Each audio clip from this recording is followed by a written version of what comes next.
Hello there everybody, and the UCS Death Star just got revealed, so in this video I'm going to go over it, and at the end I'll kind of go over it in more of my opinion territory, so, uh, you know, if you don't want to see my opinion on it, then you can just click away, but yeah, so let's get into first time I've ever seen the official $1,000 Death Star that never got revealed early, totally, and did not see it online for like 3 weeks.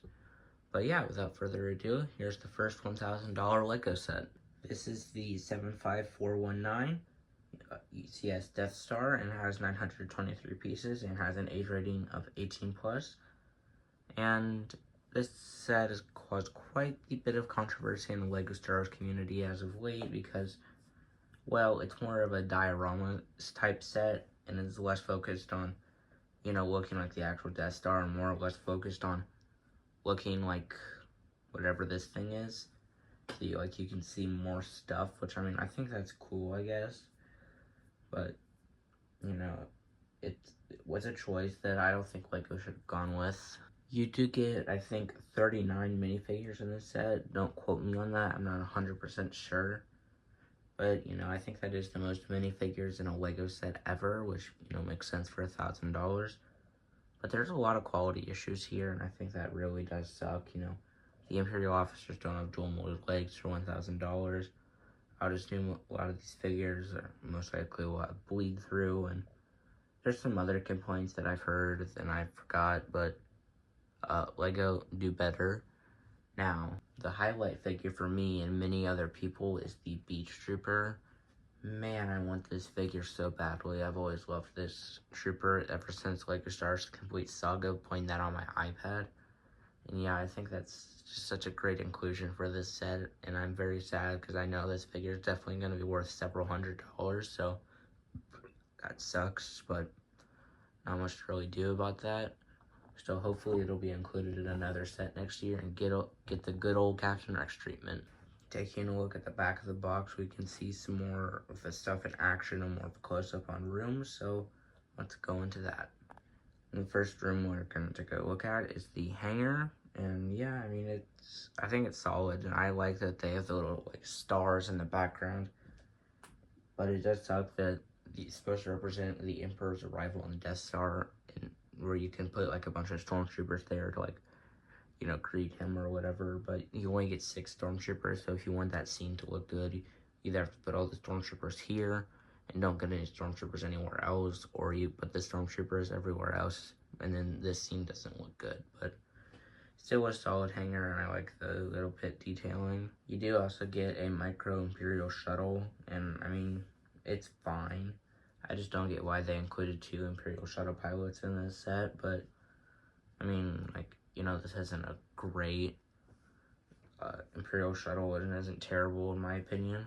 Now, something like was doing is having a gift with purchase to go with this Death Star.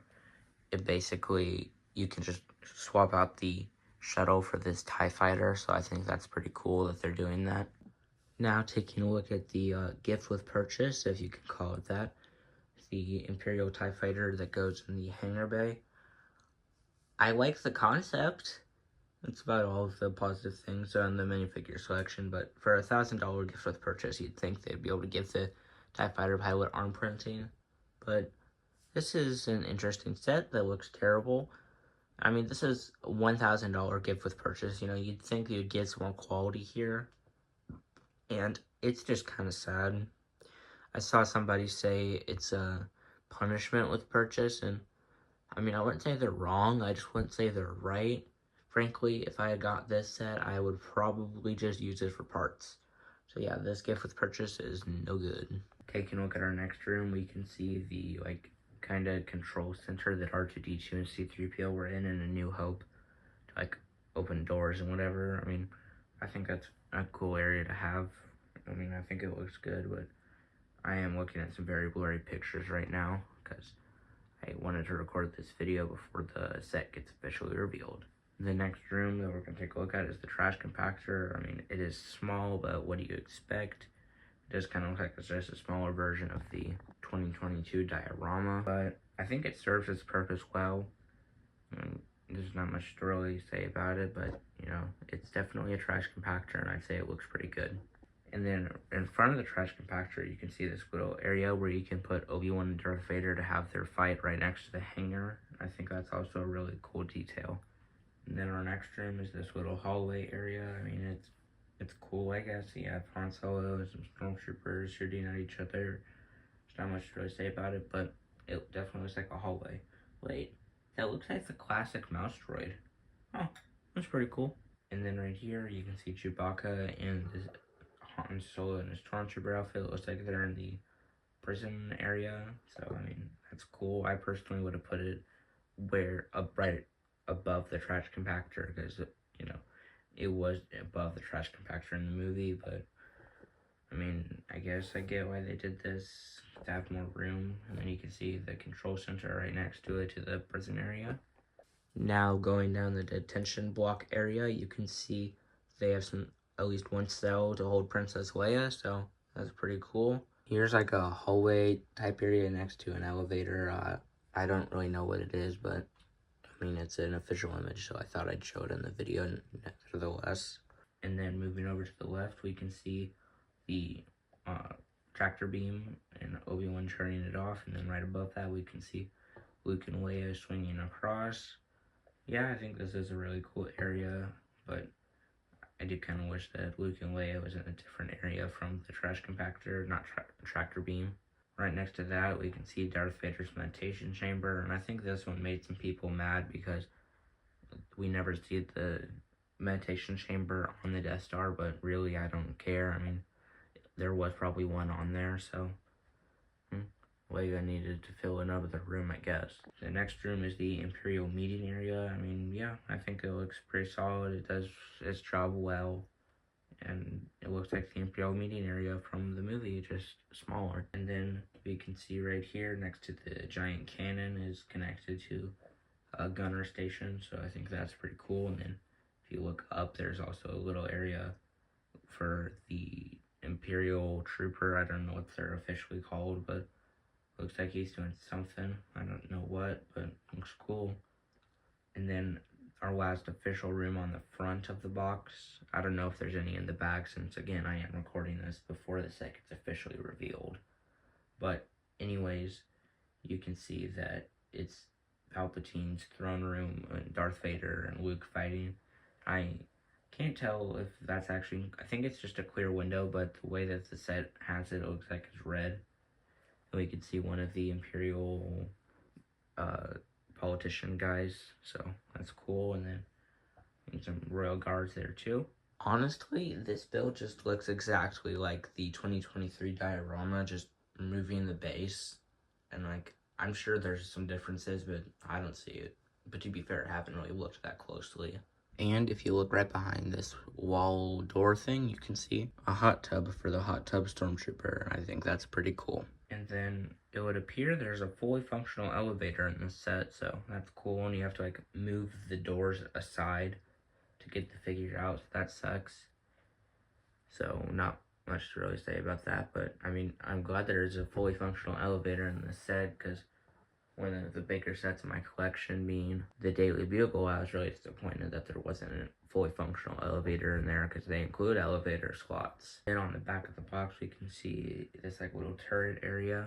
I think that looks pretty nice. And looks like there's going to be some rooms on the back.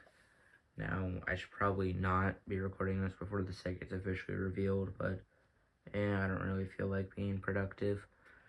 So yeah, I mean, that's cool, but again, I'll have more details when the set gets officially revealed, so this video will be very weird to watch. And this is what the set looks like from the back, and it's a choice to say the least. Like, I don't think that the back of this set should be like super detailed, and you know, like all that stuff, because you know, all that stuff is going to the front, but they could at least make it look a little nicer. I think that that's just kind of sad that it looks like that, but I mean, you're not going to see it, so I guess there's no harm, no foul, except there was no harm, but I still feel like there was a foul, but just not as much of one, because, I mean, it's fine. I just feel like there should have been a little more detail with it. And then right here, you can see a mini kit, so that improves the pack a little bit. And then taking a look at the base of the Death Star, it looks like there's these little curved lines that just kind of come together to hold it up right next to the stand, where you can see Krennic and Galen Erso and some computer. So that's cool, I guess. And then taking a look at the side of the box, we can see this really cool Death Star art, and I've heard some people say that was just there so you could tell that it's the Death Star and not just a random Star Wars vehicle. Taking a look at the other side of the box, we can see what the cannon looks like from like a more front-on angle, and that definitely looks like the Death Star cannon attached to something. Just, I don't know if that something is the Death Star. And LEGO likes to decorate the boxes sometimes on the inside of the box. So you can see the first one has Darth Vader looking at the Death Star. So I think that's cool. And on some of the box panels, you can see Krennic, Tarkin, and Galen Erso. So I think that's pretty cool. Now this is a prototype of the Death Star, and this is just awesome. I mean, it does look a lot the same in similar areas, but I think it looks pretty cool compared to the set we got. I mean, I'm not saying it's better, but I'm not saying it's worse. So, now getting into my personal opinion, I think this set is okay. Now, here's my take. I think this set would have been good in 10 years. Now, what LEGO should have done instead of doing this is make the 2016 Death Star a little bigger, include panels, make that your first $1,000 LEGO set, and then in 10 years, retire that Death Star and then come out with this one. And I think that would definitely make it a lot better for fans, because, you know, this is our first ever $1,000 LEGO set. And the main reason it's $1,000 is just so the news articles will say, $1,000 LEGO set coming out soon. And yeah, I get it, but still, this definitely should have been $950. So yeah, I've seen a lot of people calling it the Death Slice, and I would definitely agree with that statement. And I do think this is an interesting set. It's definitely something I'm definitely not going to get it just because, you know, I'm 14. Where am I going to get an extra $1,000 from? But it's a fine set, and if you like it, that's cool. I understand, but if you don't like it, that's cool, and I also understand. The Frisbee was definitely a choice. I just don't know if it was a right choice. So, please be sure to tell me your thoughts on this Death Star in the comment section below. And if you're new around here, please consider subscribing, because if I get to 5,000 subscribers by the end of the year, I'll do a toothpaste review.